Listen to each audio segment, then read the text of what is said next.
Well, the haters gonna hate, hate, hate, hate, hate, and the fakers gonna fake, fake, fake, fake, fake, baby. I'm just gonna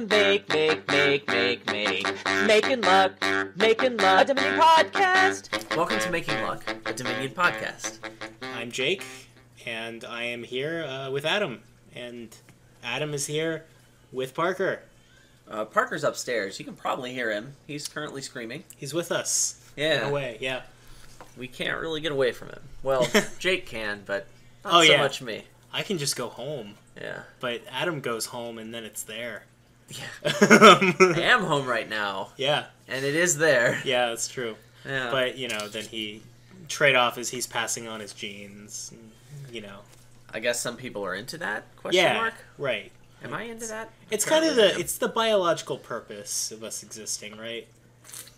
I mean, not necessarily spiritual. I don't know that you can say that. Spiritual or existential purposes aside, it's the biological drive that brought you here. Yeah. I do have a biological drive to do that. I wouldn't say that's the PG-13. biological drive. Yeah. Wait, this podcast is PG-13. Oh, no. That reminds me. So today, we record these podcasts on Monday nights. Yeah. And tonight is a Monday night. It is. And, the episodes get published usually on Tuesday nights. So by the time you listen to this, it won't be Monday anymore, most likely. Or it won't be the same Monday we're recording it. Yeah, I mean, time zones vary. It might be like 2047 where you are right now. Yeah. Just like that. I mean, we got daylight savings time coming up soon, so that's really going to mess with things. Yeah. Let me know who's pregnant. Or president. President and pregnant. Maybe we'll have our first pregnant president. That would be interesting. What would you do if the president got pregnant? There's a whole protocol. Is there really? Yeah, there's like second in command, third, fourth, fifth, all the way down. Well, no, I mean, does that mean the president steps down if she gets pregnant? Or does she keep being president? The protocol is if you're, incapacitated, then the second in command goes. So, are we calling if you're in the hospital, incapacitated? Not pregnant, but giving birth. Maybe at the moment. Yeah. Yeah. In labor, probably incapacitated. But not just being pregnant. Huh. Yeah. I kind of want to have a woman president just so we can flesh that out. Not just for that. We need more than a woman president to... Well, necessary but not sufficient. Yeah. But anyway, Monday, right now, is a special day because today is Jake's birthday. Yeah. And I feel like I need some kind of a noisemaker or a party whistle or something, and I don't have one right here. So all I'm gonna say is happy f***ing birthday, Jake. Thanks, Adam. I appreciate it. And if you, that's true. If you cut me open today. And you cut me open yesterday, and you compared the number of rings, I would have one more ring today than if you had cut me open yesterday. Yeah. Actually, if you have slices from both days, you'll notice there's another ring because I'm a year older. Yeah. Congratulations. Thank you. In honor of this occasion, I've made some cookies for Jake. I know, and, he's going to try them on stream. I'm excited to try these. Here, hold them up to the webcam. It's a funfetti cookie. That's what Adam called it. You take funfetti cake mix and you alter it a little bit to make cookies out of it, and it's amazing. So, yeah, go ahead. Mmm. It's good. It's funfetti. It's f***ing delicious. Delicious. Yeah. Yeah. So, Jake is...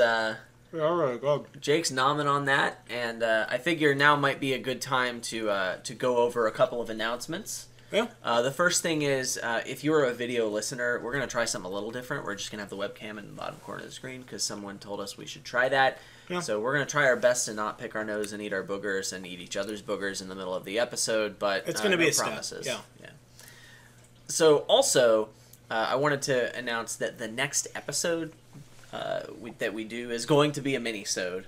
Mm-hmm. We're actually going to get together on Monday, and we're actually going to record an episode, but we're not going to be able to publish that for a while because that episode will be about the upcoming Dominion expansion. Is the title spoiled? I just need to be careful. If you say something spoiled, I'll bleep it out. Don't worry. Dominion, Renaissance. Yeah, so Dominion Renaissance, the upcoming expansion, and Adam and I were both very active in the playtesting process, so we are going to record our sort of impressions of all the cards, but the creator of the game requests that people who are involved in playtesting not be too vocal about their opinions about the cards, because they don't want people who have had more experience to like influence public thought about them. People need to have that discovery phase that we got to have because we saw them before they were real. Yeah, so we will be recording it next week, but you're not going to hear it for a while. And I mean, recording one podcast a week is sort of difficult enough for me to do right now. So I'm not going to attempt to do two of them. We've got a ton of minisodes. We could do another Wandering Winder minisode. We could do another minisode that the two of us have done. I haven't even decided what's going to happen next. Yeah, we've got anything. We've got a backlog of content. We could just vomit into your baby little bird beaks. Yeah, we have like 10 minisodes. Yeah. So, if you have a preference, let me know. Yeah. If you can guess what one of our minisodes about, we'll email it to you privately. We could actually do that. That sounds reasonable. Were you being sarcastic? No, I mean, why not? Yeah, sure. If you can guess what one of our minisodes is, we'll send it to you and you can listen to it before anyone else. Sounds good. Yeah, man. Good raffle. Watch, we didn't foresee something. We regret this horribly going forward. No, I don't really care. Yeah, I don't. Whatever. Yeah, great. So last time we did an episode of Making Luck, a Dominion podcast. Yes, on Ménage à Trois. Yeah, which is the French version of Menagerie. Yep, that's definitely what that is. Yes. And we talked about a kingdom at the end of that episode, and now we're going to talk about that same kingdom again. Yeah, I think we should read which cards are in the kingdom, but I think we should do it backwards. I'm just going to read them forwards. How about that? Okay. We'll split the difference. Yeah. Yeah. So we had Overlord, Develop, Ghost Town, Menagerie, Swindler, Workshop, Ironworks, Militia, Courtier, Ghost Ship. We had Pilgrimage, and Orchard. Once more for our audio-only listeners, Overlord, Develop, Ghost Town, Menagerie, Swindler, Workshop, Ironworks, Militia, Courtier, Ghost Ship, and we had Pilgrimage and Orchard. Yeah. This was quite the kingdom. Again, the episode was about Menagerie, so we, wanted to focus a lot on Menagerie's role in the kingdom, and it was really good. It was an important card. Yeah, I gotta tell you, this is one of my favorite podcast kingdoms we've had since I can remember. It was pretty interesting. It had some interesting dynamics to it, and the contentious part of the kingdom was Swindler, right? Like, we got some comments that, hey, I don't think Swindler is very good for these kingdoms because it makes it hard to talk about because Swindler is such a swingy, random card. I hard disagree with that. Okay, I'm going to hard disagree with that for this kingdom. And, we can argue about whether or not Swindler should be in these kingdoms, period, and, that could go either way. But here it was interesting. It was pretty tame as far as Swindler tends to go. It's true. Swindler's always good. I think you get it and you play it, and because it's good. But at the same time, I don't think it was this dominant force that Swindler luck is going to determine the outcome of this game. Which it didn't. Those games do exist, right? Like, there are definitely games where Swindler's out, and whose Swindlers hit what has pretty much the deciding factor on who wins the game. Sure, but you can say that about any card. Like, sure. Swindler's a Dominion card. Any attack, especially. Yeah. Any card. Yeah. You can say that about Silver. Well, yeah. It's true. Like, Dominion is a game where you shuffle cards, there's high luck, and I feel like this game was very Dominion. And Swindler was just the cherry on top of that Dominion sundae. Yeah, so Swindler did a lot of things that feel bad to you when they happen, but maybe feel worse than they are. Like, turning Copper into Curse usually sucks because you lose some of your early game econ, and now you have a Curse in your deck, and, that has varying impacts. But here, you didn't really care too much, and in fact, sometimes you were more okay with having the curse than having the copper. There were many times where I had a choice between developing a copper and developing a curse, and I chose to develop the copper. Because you have more coppers than curses in your deck, and it helps your menageries draw cards. Yes. Yeah, so Well, I did it. it was weird because you have another dominant force on the board, I think was Overlord. I mean, Overlord's a good card. If you want to know more about Overlord, you can check out our Overlord episode. Yeah, and I think, like, no matter what your open was, unless you couldn't do this, you opened Develop Overlord. So, I do like that as the best opening, or, well, as my favorite opening. I think it's pretty good. On a 2-5 or a 5-2, you may have a little bit of sadness and maybe do something slightly different. I think on a 5-2, you still do it, and you're especially sad. And then on a 2-5, you're crying because you can't do it. I think it's that much better than the other things you could be doing. So on a 2-5, you definitely just get an Overlord turn 1, and you're sad. On a 5-2, you might just do that. I'm not positive. Yeah, It's still not great. I got a 5-2 once. I opened Develop turn 1, turn 2 was an Overlord, and I had a bunch of that. Yeah, it's not the best thing ever, but you know, you got to do what you got to do. And then on a 3-4 or 4-3, you do that because I think those are the best 2 cards to have in your deck at the beginning of the game. Yeah, so I think the last time I wanted to open with an Ironworks, and the more I thought about it, the more I played it, just the Overlord just seems a lot better, because you just, and it's exactly what Jake said, you get that upside of potentially having those 2 develops in your deck, effectively 2 develops, because if the Overlord and a develop find themselves in different hands, like you get Overlord turn 3, and then develop turn 4, then you can have a pretty good time. And then if they don't, well, that's fine. You just play the Overlord as a non-terminal option. Probably the Ironworks to gain a Menagerie or a Swindler or whatever. Yeah, I would normally do Ironworks to gain a Menagerie. Yeah, I mean, so like you want to get that Swindler in your deck early on too. Yeah, but then again, terminal space is super tight. Yeah, so Ghost Town is really important because it's the only village, right? And you got to get him, and you got to get him early. And the problem... Welcome to Making Luck, a power outage podcast. My name is Adam, and this is Jake. Hi, Jake. Is your nose bleeding? No, anyway. So, yeah, hi. Oh, I get it. Yeah. I got it. We're back. That's an appropriate time of year. We were recording, and we had a power outage. Yeah. And we kind of lost our train of thought. We just listened to what the software managed to recover. But, yeah, I think Ghost Town is pretty good. Yeah, so it's not village. It's not pretty good, but you do it here. It's like it's not pretty good. It's great. No, it's great because it's the option that you have for it, because this is a board that really, really wants to have a village, because the tricks with Menagerie to draw and gain in place stuff with playing Overlords as courtiers, it's all great. And you know, at a certain point you want to be playing a Develop and a Swindler in the same turn. Yeah. But the Ghost Town is the worst possible village to enable Menagerie. That's not even true. That's not true. The worst possible village? To enable Menagerie? Cursed Village says hi. Yes. Yes. Cursed Village with Menagerie? I mean, that's probably not that much. I understand you can get the Cursed Villages out of your hand to activate Menageries, but, like, I don't care, man. Like, Ghost Town's great.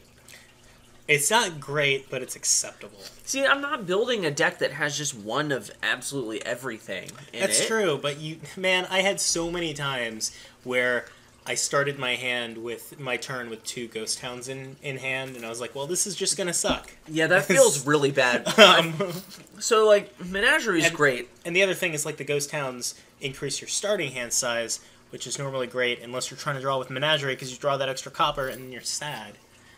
So, I think Menagerie's good here, but Menagerie is like your main source of draw, the bread and butter of what you're doing, the biggest source of draw in your deck. Yeah. I don't think that's what you want to build around.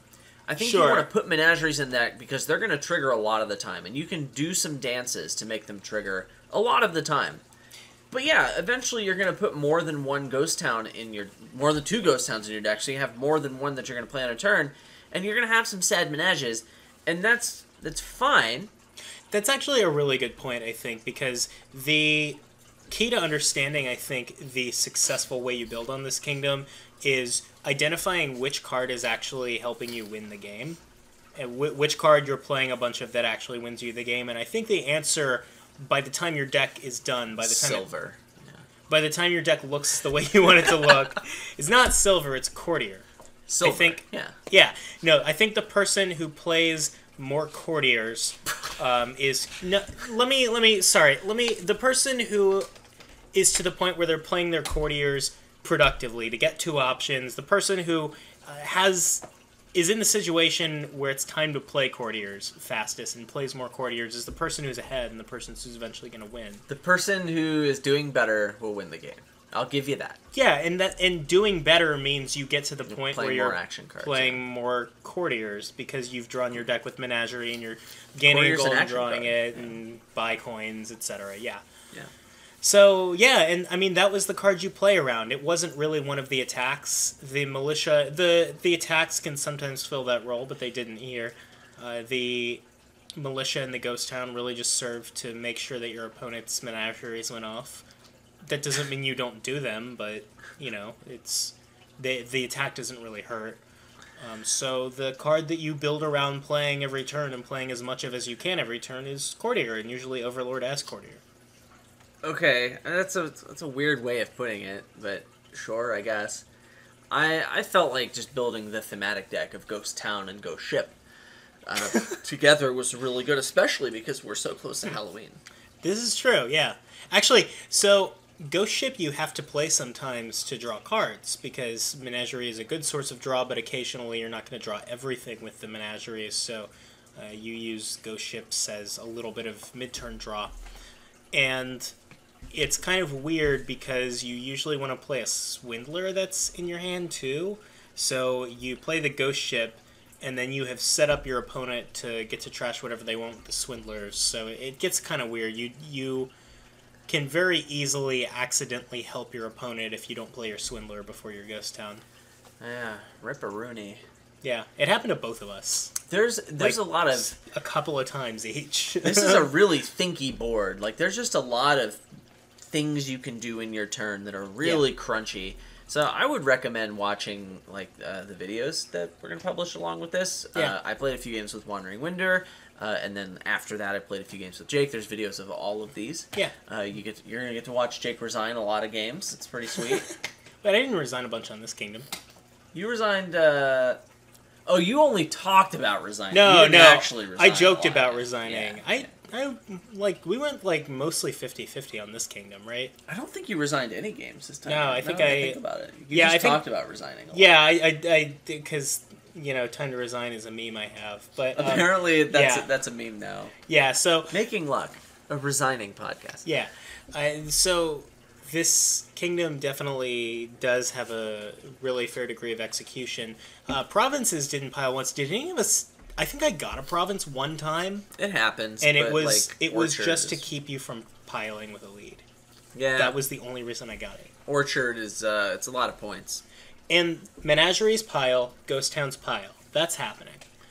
So the third, That's happening. It is. I mean, that's just going to happen. The third pile is what you play around, and so usually the Orchard points comprise most of your points, mostly because your deck has a really low tolerance for stop cards, at least several of the same stop cards, so you really don't want to have multiple provinces or duchies or whatever in the deck, so where else are your points going to come from? By other than like getting 3 copies of the same card. Yeah. Yep. Especially because that card needs to be something that can get out of your hand during your action Well. phase. We hope. Yeah, right. So the this game pretty much always ended on a 3 pile: Menagerie, Ghost Town, plus X. So X was either Workshop or Ironworks usually, I think. It varied a lot for me. It kind of depended on what Swindler hit a lot of. Sure. Because, like, sometimes the Swindler hit a few Overlords, and that was it. Oh, Sometimes yeah, it hit a few yeah. Develops or Swindlers, and that was it. It's Yeah, the thing about the Overlords too was that if they got low, your opponent can end the game with debt, so they just need to get a number of buys equal to the number of Overlords. Ain't as that long a as they kick in can the teeth? pay off the debt mid before the last one. You It's wouldn't weird. do this unless there was, like, 2 or 1 Overlords left. Yeah, and by the way, a lot of the time there's a little bit of a litmus test on these kingdoms for these kooky decks that we're talking about. Like, would this actually beat money? Like, because that's the test that you need to always measure your deck against, is if this can't beat money, vanilla money, money's always available. So we did try just somebody build the deck that we're talking about, and the other person play big money. And the big money player did get crushed. So, yeah, imagine that. This is a lot worse than money, what we're talking about. Even though it is... Sweet. Even though I would say this board's pretty weak, all in all. I don't think it's weak at all.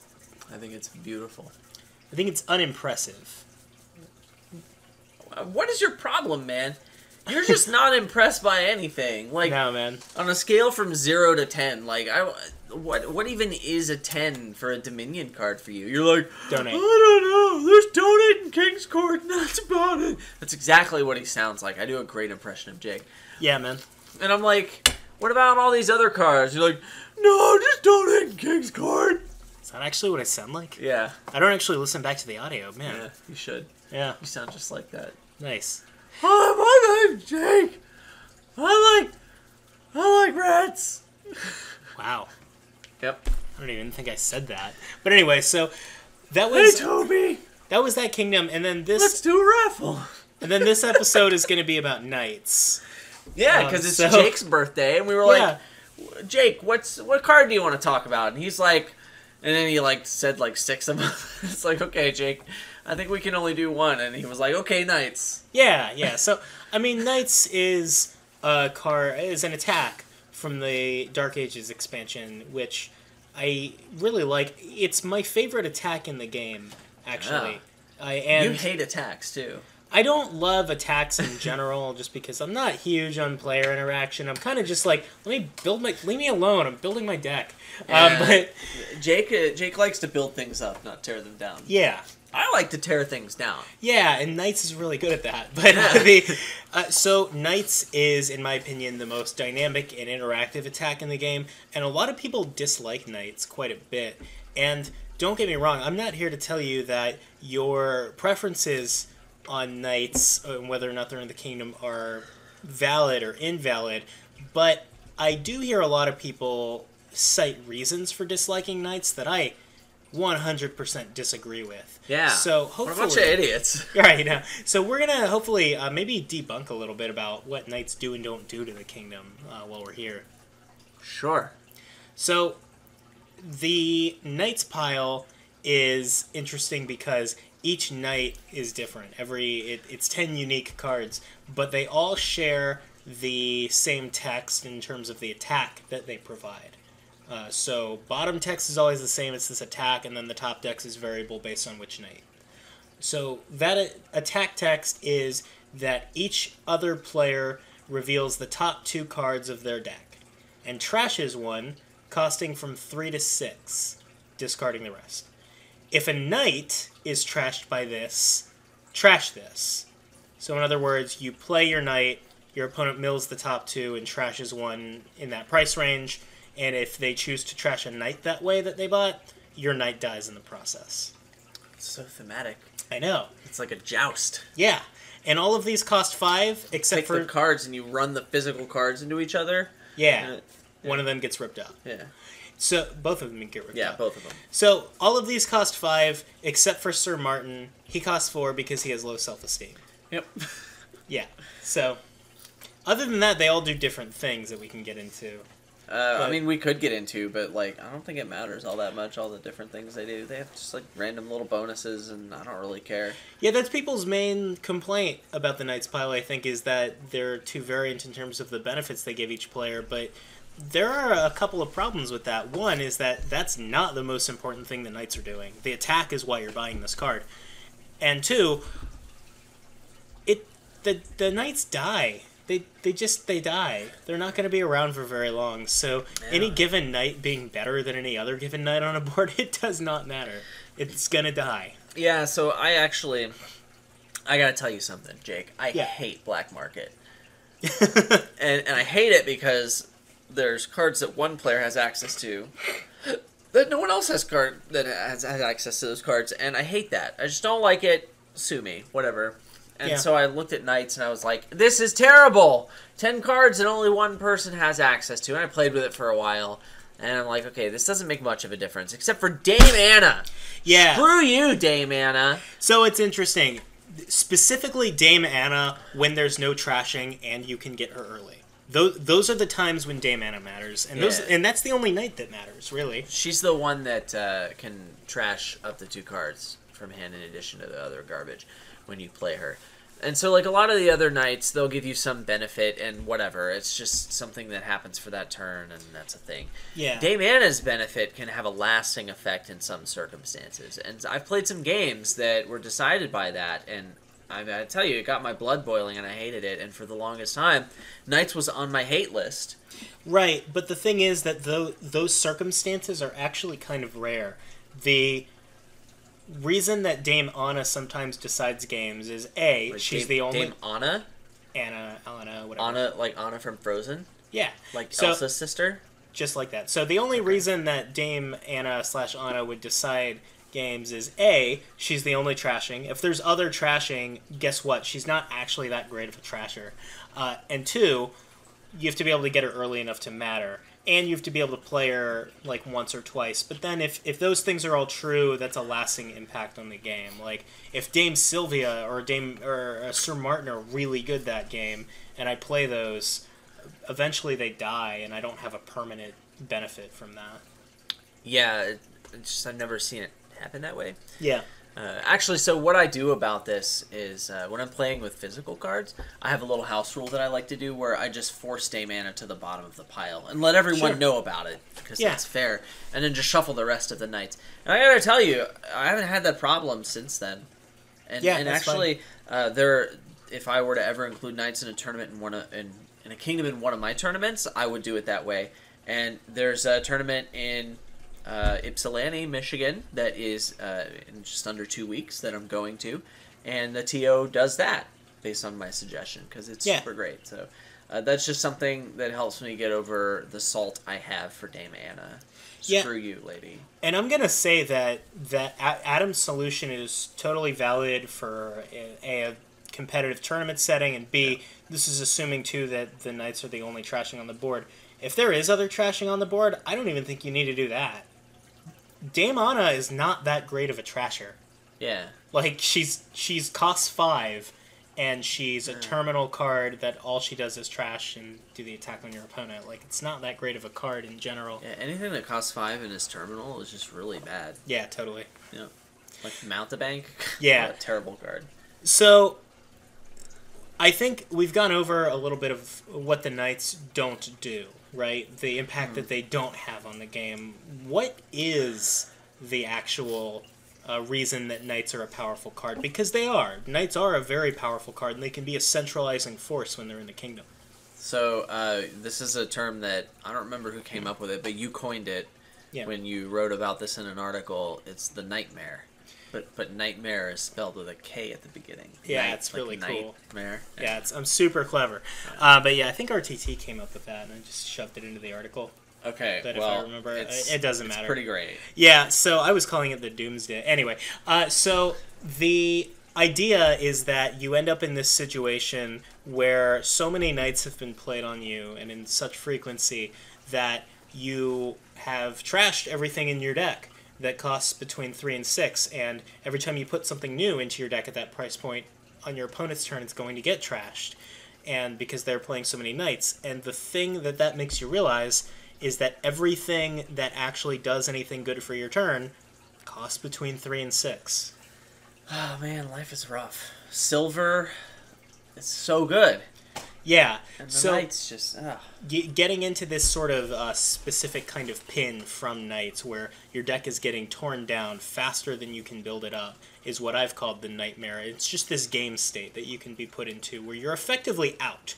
It's effective player elimination in Dominion. Yeah, you should probably just resign at that point. Actually, yes. Like at that, if you get to that point, you should resign because the game is basically over. You can't score points or anything. There was a game where I got 4 provinces really quick, or I think I got 5 provinces against Adam really quickly. But this was a 3-player game.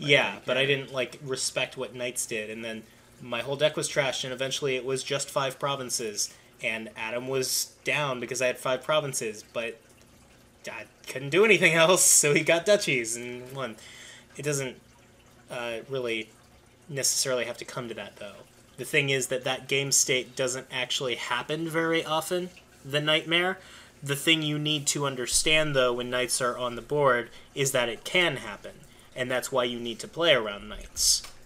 Yeah, so I think, how does it actually get to happen? It actually gets to happen when one player is playing several knights per turn consistently. Yeah. So I would say 2 or more knights per turn consistently, meaning every turn 2 or more knights is getting played. Right, because, I mean, obviously you've got your 1 buy a turn, so, like, this is implying that they are tearing your deck down as fast or faster than you can build it up. And, like, that's kind of a line that you can draw. Whatever. Maybe Sure. it requires more. Maybe it's just an average. Or, well, I don't know. I don't really give a crap. This number That's is the idea. arbitrary. Yeah. Yeah. The point is, and also that pin that we're describing, that perfect situation where you're totally desolate, that doesn't happen very often. The thing is that it doesn't happen very often because it's reasonably easy to avoid if you're just careful about it and you respect the knights and you play around them. Yeah, I find that the nightmare situation tends to happen when the knight's pile is empty. Because if the knight's pile is not empty, then you just buy a knight, and then that knight kills one of their knights, and then they can't consistently play the knight because it's dead. Right, exactly. So usually the knight's empty. But that's the thing, is that you need to know to do that. Like, if you see at sort of higher level games when people are playing around knights and they're important, you'll see that it's kind of just a foregone conclusion that they're buying knights and going back and forth and doing it. And it may not look like the knights are even doing a whole lot. And then all of a sudden the knights are gone and they just go about their day as normal, as if the knights weren't there in the first place.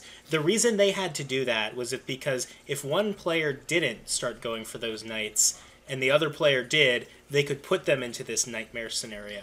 So you need to respect that could happen, even if it never does. Yeah. And normally it's enough, like, if I lose the split 4-6, and all the knights die, and then my opponent has 2 knights, and if they can play those 2 knights every single turn on me, I'm in trouble. Yeah, I gotta do something. You certainly can be. Losing the knight split 4-6 itself isn't bad, but if they end up with 2 knights in their deck that they can keep playing after all your knights are gone, that can be a real problem if they can keep doing that consistently. Yeah, like, you're gonna need to buy a lot of duchies. Yeah, and which can get trashed by the knights. Yeah. So I think in practice, what you really need, like, you're gonna need some thinning, other than day mana, because right. it's hard to find 2 specific cards in your deck and play them every turn if you haven't thinned. Yeah, and also you're gonna want a village because Dame Molly, the one that gives you +2 actions. Yeah, she'll die. She gonna die. Yeah. Now, sorry. We're assuming that it's possible to play multiple knights a turn. Now, if you're on this board where you're looking for your one true terminal, and you're just playing a knight every turn, that's annoying to be hit by knights every turn, a knight every turn. But it's not really something that you need to play around in the way that we're describing here, because getting hit by a knight every turn just isn't as disruptive, and it isn't as potentially game centralizing as being able to get your deck gutted by multiple knights. It feels bad, man.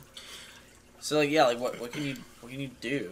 Well, in the process of the Knights War, this phase of the game where both players are gaining and playing knights to trash stuff out of each other's deck, before the knights are all gone, keeping your deck able to hit 5 is a priority. You need to make sure you track your econ and thinness to the point that you haven't lost the ability to hit 5, because if you and your opponent are playing knights on each other back and forth, and you do mess up and stop from being able to get a knight on your turn, and your opponent doesn't miss that step and keeps playing knights on you, you're going to lose tempo. And that situation Adam described, where you lost the knight split 6-4, or God forbid 7-3, and your opponent has 2 knights left and yours are all gone, that becomes a reality for you if you at some point lose the ability to hit 5. Sounds like a real nightmare, man. Yeah, it's a nightmare. So you wanna hit 5 because you want to buy a lot of knights. Yeah. You want to not lose the split, obviously, but I want to point out that buying the knights is actually much more important than playing the knights. That's true. Because if I'm just defending, all that has to happen is a knight gets revealed, and then it kills one of their knights. That's I don't true. know. I don't even have to draw that knight. Yeah. I don't know. A lot of the time, remember that is just keeping that nightmare scenario from happening. You just need to, quote unquote, keep your opponent honest, really. And yeah, it's not really necessarily about playing so many knights that you force it on them, unless they fall behind themselves to the point that you could. But yeah, it's mostly just about keeping the knights in your deck to keep their knights in check. And I just want to make a distinction, and this is something that Jake said, and I'm going to draw a little bit of attention to it. Normally when I buy a card and put the card in my deck and draw the card, I'd like to be able to play that card. Yeah, that's the idea most of the time. Yeah, and if I can't play that card, that sucks. Yeah. That's fucking terrible. It's pretty bad. It's just the pits, man. So, like, if I buy 4 knights right away, and my deck is bad because I have 4 knights in it and I can't play all of them, then I've lost that tempo. And yes, I have excess knights that can kill my opponent's knights. That's assuming the opponent's going for those knights too, yeah? True. But, like, I could have done better here. Yeah. I could have built a deck that could play the knights before I put the knights in my deck. And sure. And so that's sort of like, it's not building redundancy into your deck. Like, can be good against knights. It's not spamming knights because I'm building redundancy, although that's a thing you can do. But that's not what's happening here. You're kind of that would be going the wrong direction with it. If I want to build redundancy into my deck because of knights, because it's a trashing attack, I'm just getting extra cards, extra copies of cards I can play, and still managing to be able to play all the cards in my deck at any given point in time. While hitting 5. Hitting 5 gets a lot easier when you can play the cards in your deck. This is true. So totally. this is like really insightful commentary here. If well, you play cards, you can hit 5. Yeah, no, that's like silver. High level play Dominion silver right and you hit 5. Dominion. Yeah. No, I mean this is yes, a really good point. Jake. A lot of the advice you can give about knights does it's kind of sound like common sense, except that knights is an attack that really requires you to be aware of what your opponent is doing and what you're doing and where your different positions are in this knight's battle. Because like you said, the priority, if you are sort of on the defensive, on the back foot, you have fewer knights than your opponent, is just to have some in your deck so that your opponent can't just play knights on you all day and outnumber you. But if you're on the other end of that, if you're in that situation Adam just described where you have more knights than your opponent, then your priority becomes to build your deck in a way that can play all the knights you have and try to force your opponent into this situation where either they get to close to a nightmare or they can't hit 5, and you can really keep the pressure on from there. So the behavior ends up being the same, right? You end up like gaining and playing knights as much as you can, but it does sometimes inform your deck building a little bit. Like if you reveal a knight to your opponent's knight, choosing whether or not to trash it. If you could trash something else instead, like these situations are worth thinking about.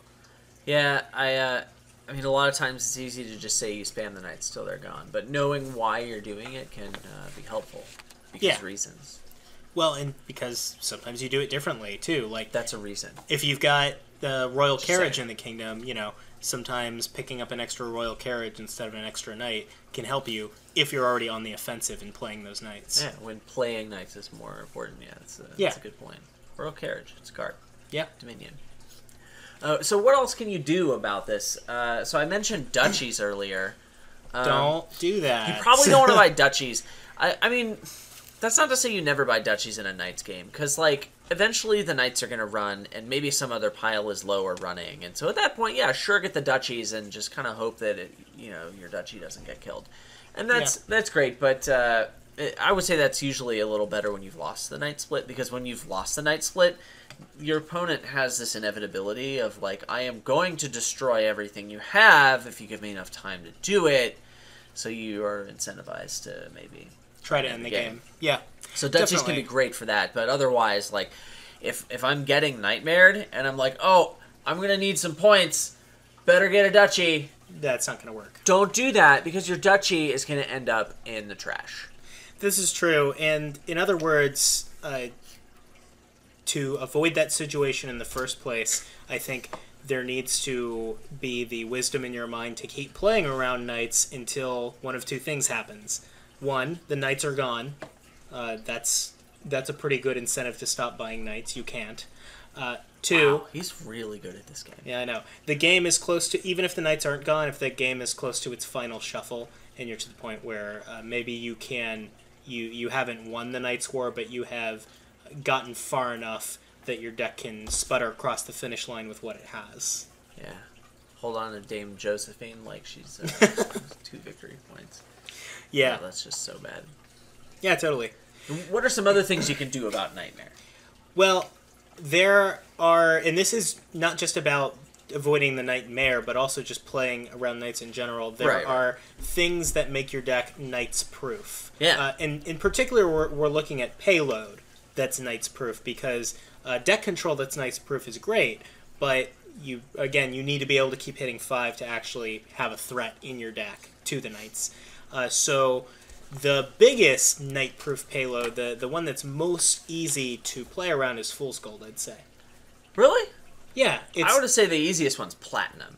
So I see where you're coming from, because Platinum has more payload to it, but Fool's Golds are so easy to get, and you can get them while you're being knighted, whereas you have to build your deck a little bit to be able to get the Platinum in the first place, so your opponent can't trash the Platinum once you have it, but they might trash the things that keep you from getting the Platinum. They're both great. Yeah, okay. So Fool's Gold and Platinum and Bank and things like that. Yeah. They're both great. Yeah. And just keep in mind, if you're using Bank, Bank really likes draw, so draw that doesn't cost between 3 and 6 is super great. So, yeah. Alchemist. Yay. And that's kind of it. Yeah, that's about it, I'd say. Ripperoonie. Yeah, City Quarter. But... No! City Quarter Bank is not a thing. Don't even... Oh, I'm sorry. Get out of here! I forgot we were still on Bank. I thought we were just talking about draw that can't be killed by knights. Good for you, man. I didn't say Scrying Pool for a reason, bro. Okay. I'm not going to play the Scrying Pool Bank deck against your Nightmare bull crap. Yeah. Maybe that's the next kingdom. But, yeah, so there are some other defenses against knights that are a little softer. Defenses. Yeah, not. Why? Well, no, works, mode is, but yeah. there are some ones that are a little more soft. Lighthouse, Guardian. No, those ones are hard defenses. I know. But I'm talking about Fortress and Market Square, and those two defend in different ways. Whoa. I'd say. Whoa. What? Toby's right there. He can hear you. Rats is not a defense to knights. What are you talking about? It's great. Okay, you're building a bad deck, though, is the problem. What are you talking about? I'm talking about rats and knights are not really... I mean, if rats weren't already good, knights doesn't make them good. Okay, disagree. Look, rats is just about as good as Fortress. So... Which is not great. Right, that's the point, is that these are mediocre, right? Because these are things that are usually a good idea to put into your deck during a Knights game, because they can defend against the Knights. When your opponent trashes them, you get a benefit out of it.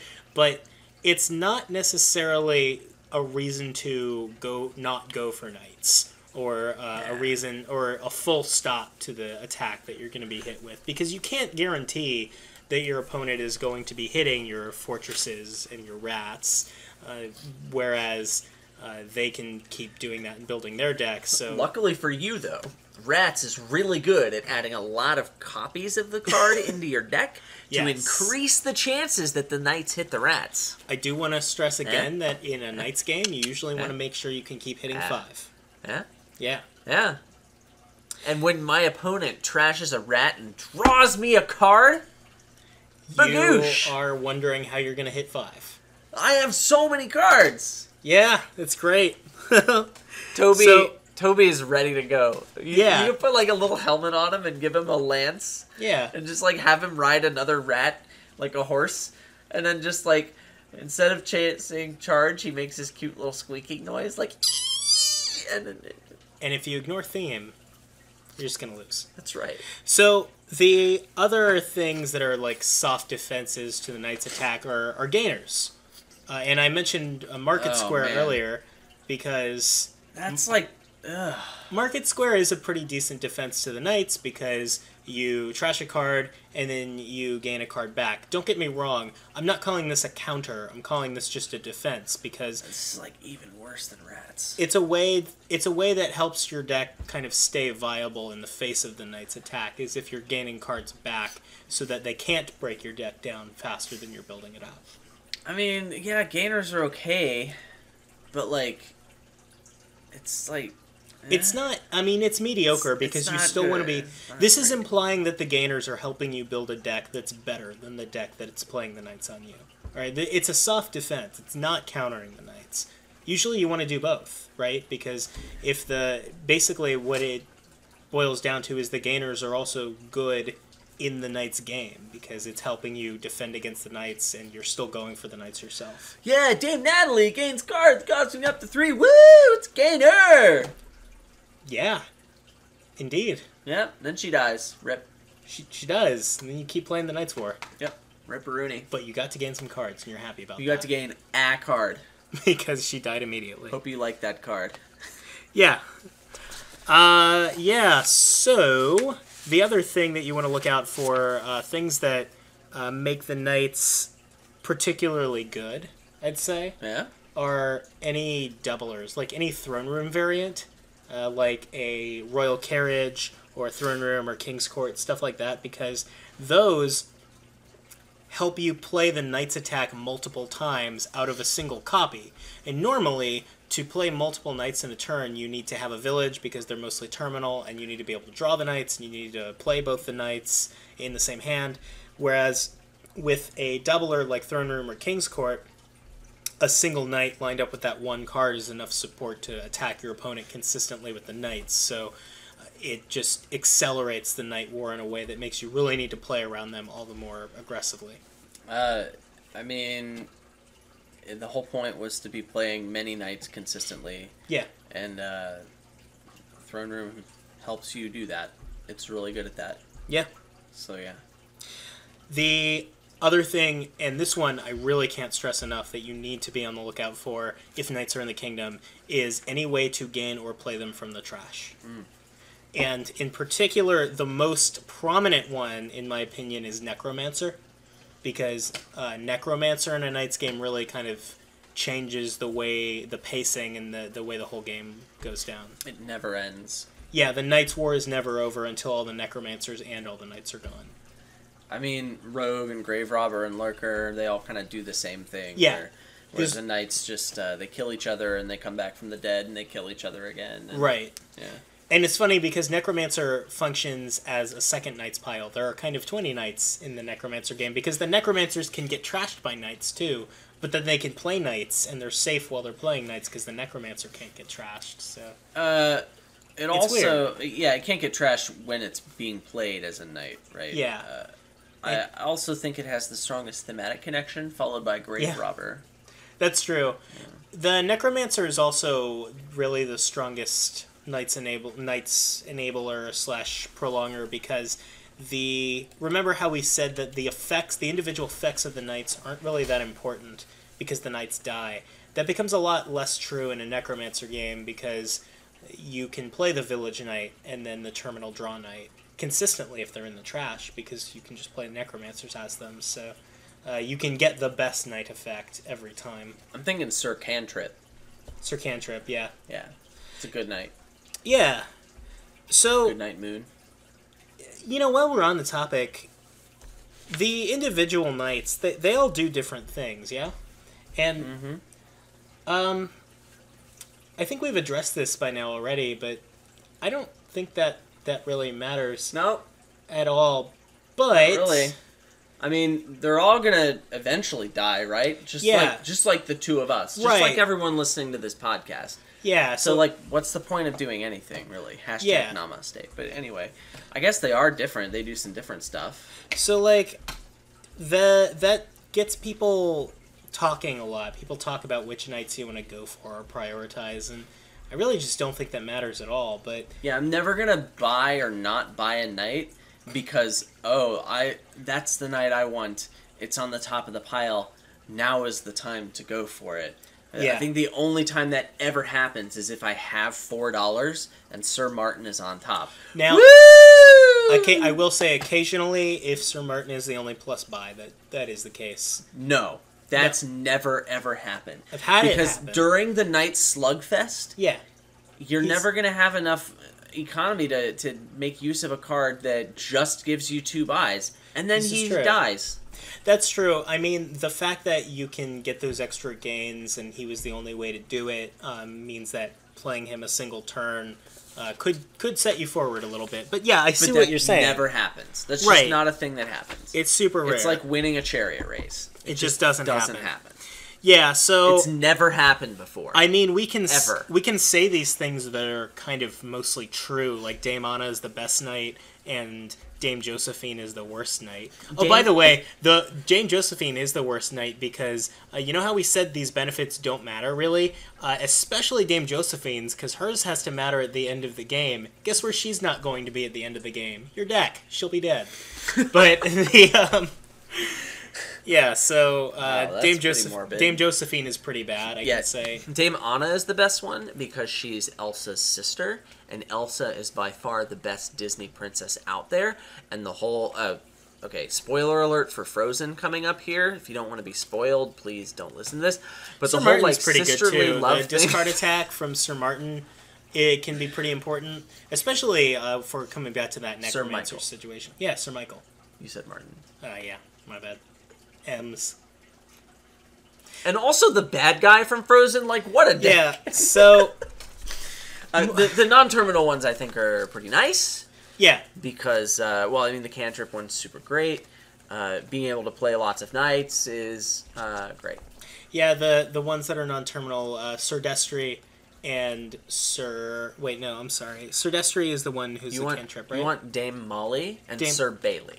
Sir Bailey and Dame Molly. Yeah, those are really non-terminal knights. In the middle of a Knights War, those can be really good because they, by themselves, can help you play multiple knights a turn. They don't single-handedly turn the game into a Knights War because, again, they die. It already was. Well, right, as long as there was some other way to do it. But, yeah, they're really good because without any support, they can play multiple knights a turn. No. So, yeah. I don't have anything more to say about knights. Not really me either. I like them a lot. Other than that, I think they're the most dynamic and interactive attack in the game. And interactive in a good way. I find them to be interactive in a way that's engaging and cerebral, as opposed to a lot of other attacks. I'm just amused that you use the word cerebral to describe it because, like, I'm just picturing these knights beating the crap out of each other with sticks. This is a battle of wits, also swords. Well, maybe they're hitting each other in the head, so there's the cerebral tie-in. Yeah. That's totally. probably it. So we're going to have a kingdom that we're going to play. I love kingdoms. Over this next week that is going to have knights in it. No way. What a coincidence. Right. And we're going to talk about what we think is good there. It's over the next 2 weeks, by the way, because next episode is a mini-sode. Yeah, who knows? And so... I know, and now you all know. Anyway, so the cards in this kingdom are Poorhouse, Chapel, Crossroads, Monastery, Guide, Wishing Well, Bureaucrat, Graverobber, Highway, and of course Knights. What's more for our audio-only listeners? We have Poorhouse, Chapel, Crossroads, Monastery, Guide, Wishing Well, Bureaucrat, Graverobber, Highway, and Knights. Yeah. Huh. There's Knights. There's Knights. And there's Graverobber. There's Graverobber, and there's a village. And there's also Highway. Yeah. So even if you get a province lead, it's not safe. Yeah, the Knights can trash provinces. It's just funny. You play 5 highways, and the only thing that Knights can trash is provinces. That's funny. Yeah. So this is interesting. I mean, usually you like just default go for Chapel, and I think you do here too.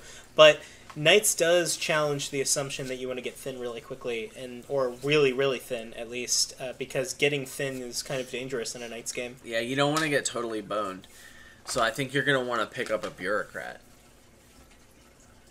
Yeah. Okay, I'm just kidding. I no, mean, the Bureaucrat's Bureaucrat not a also very good makes card. them top deck their Dame Josephine. So, yeah. You probably want to, like, use Graverobber for caning, right? It's much better than Bureaucrat. Well, yes. But, so, this is interesting. How do you get there? Because, like, I assume that the game is going to not necessarily be decided, but tempo is going to be established way before we're to the point where you're thinking about getting a Graverobber. Really? I do, yeah. I don't think that you're going to get a Graverobber until a little later in the game. I mean, like, you're going to get... Your first 5 is probably a Knight. Well, it depends okay. which Knight is out. I'm but not going to maybe get a the highway- Graverobber until there's some juicy stuff in the trash. That's true. Yeah, so, like, what do you do to build up your deck to really take advantage of this? I think you open with a Chapel. I think that this doesn't... I think opening with a Chapel is almost always something you do, and I don't think this game is any different. It's true. Chapel's a really good card, so you probably want to open with it. Well, what's its companion? A silver? A Well, if I Guide? have a 5/2, I'm going to be very happy and probably get a highway. Or the Knight? Probably not the Knight. It depends. If the Knight on top is good for your deck. Yeah. Sure, I'm just trying to imagine what that Knight is. Because, So, like, the attack isn't going to be all that relevant. the thing is, an early Knight can be... getting the attack of the Knight really early in the game is either devastating or a non-issue. Like, if you hit their opening It's a non-issue silver, so much of the time sure. that I'm not going to invest in that. If it's Dame Sylvia, I probably am. Like, Dame Sylvia is enough of a generic bonus that I can take advantage of it, and if the attack hits you, great. I would only consider Sir Cantrip. Okay, that's the only Knight I would consider opening with if it was on the top of the pile. Man, I don't know. I mean, I think a lot of these generic benefits are worth going for. Like, Dame Natalie, to gain the silvers that I was going to be buying anyway. I'm not sure you want silvers. I'm I pretty sure think you you- want Poorhouse. I think you need the silvers in your deck to get to the point where we're talking about these other things. I think Poorhouse is way, way better. Man, your terminal space is so limited here. Okay, I only need to play 2 Poorhouses. Like, I'm going to Chapel everything. I'm going to get at Crossroads, which I want, and then I'm going to get a Poorhouse. Yeah, the interesting thing is Poorhouse is payload that is immune to the Knight's trashing. So. Look at all these cards that cost 2 or less. They're Knight-proof. I'm going to build Yeah. the Crossroads Poorhouse deck, and I'm going to get Provinces. And then my Provinces are going to die, and then they're going to get Grave Robbed. Nice. I'm going to buy the Province, and it'll end up in your deck. Yeah, this is true. Yeah. That's actually funny because, like, if the highway weren't here, I would say maybe you could even ignore Knights and go for this deck that you're talking about, Yeah, the Chapel Poorhouse deck, yeah. the Chapel Poorhouse deck, because it's fast. It's actually really good. It's actually fast. a really good deck. Like you get that up and running really quickly and start getting a province every turn. Yeah. But the funny part is that the highways can turn the provinces into nothing. So yeah. Man, that's just really unfortunate. So you're gonna have to decide when the right time to put a Crossroads in your deck is too. I think it's pretty early. Yeah. I mean, you're going to have these really crappy hands with not that much money, and you're going to want to put a Crossroads in there so you can get 2 Poorhouses online. I think that the fact that there's no draw is a real limiting factor here. Sure, it is. So getting thin and having most of your payload be highways is probably a pretty important thing. I don't know, there's Wishing Well. It's not great, but it is some draw. I mean, there is draw. Crossroads and Wishing Well can increase your hand size. But, Wishing Well is even more unreliable because of Knights. Wishing Well's rough, but if I'm going to be playing the hardcore Crossroads Chapel Poorhouse deck, Wishing Well actually can get pretty good. I don't think you're playing that deck, though, actually. I'm not, but Wishing Well helps that deck. Sure, but I don't think that you're playing that deck because of the Knights thing. So how important is the highway split is my... You know what? I'm just gonna say this right now. I'm gonna say that the Chapel Poorhouse Crossroads deck with Wishing Well support, and maybe a guide thrown in. I'm gonna say that deck will win a non-trivial portion of games against the Nightmare deck. Depends what you mean by non-trivial. Like, if you mean it wins sometime at, like, 1 in 4 or whatever, I'm calling that trivial. Like, because it's not the best call. But I'm saying, like, 1 in 3.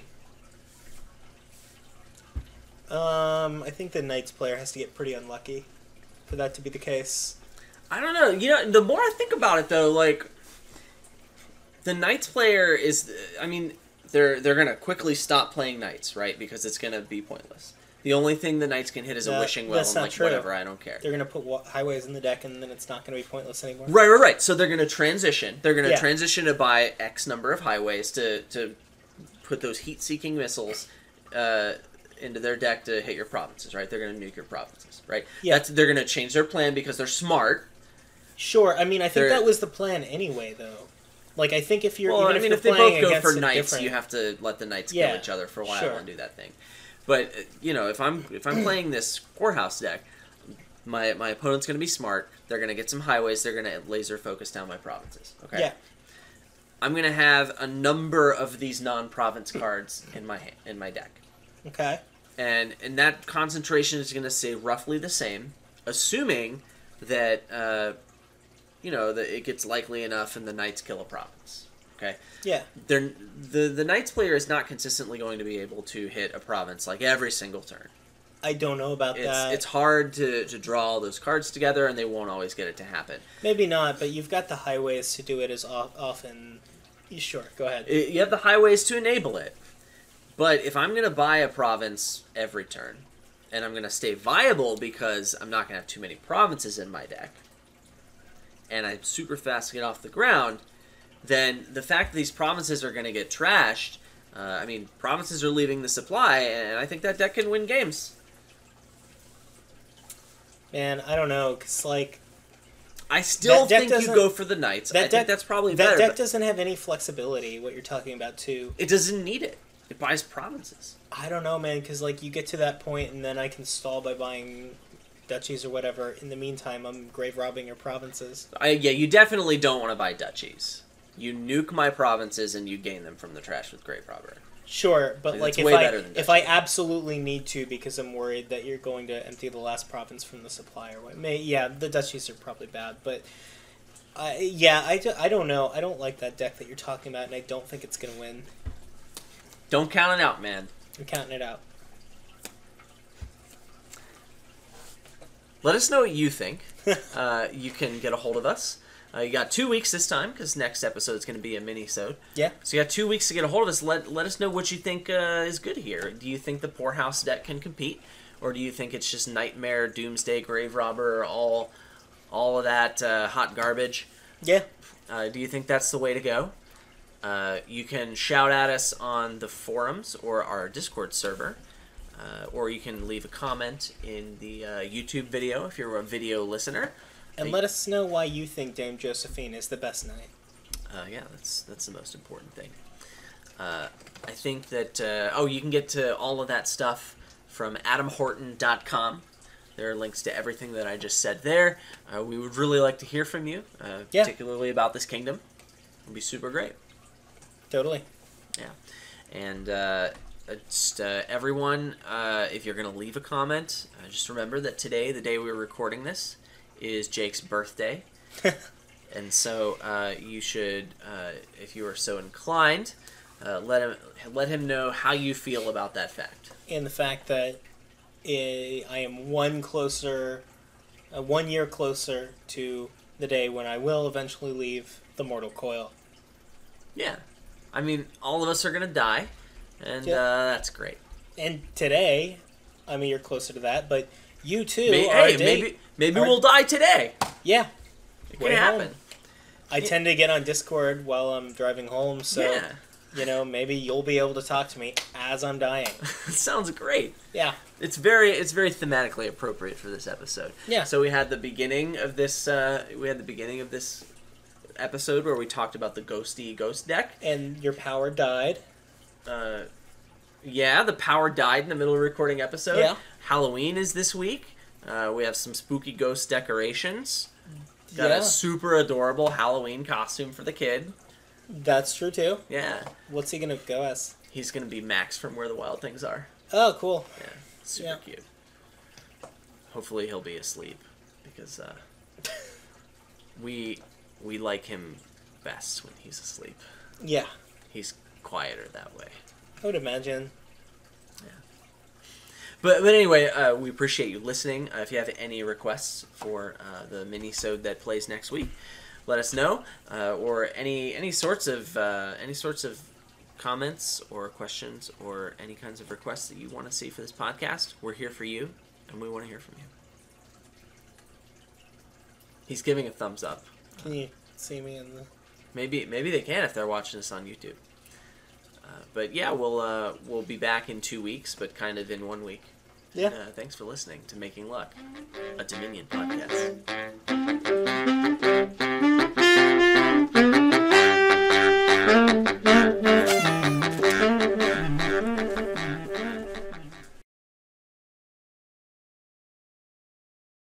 Yeah, I went over with my parents today, and just we marveled at the fact that I'm in the middle of my life. Like, if I'm assuming that I'm gonna live to be 50, I'm over halfway there.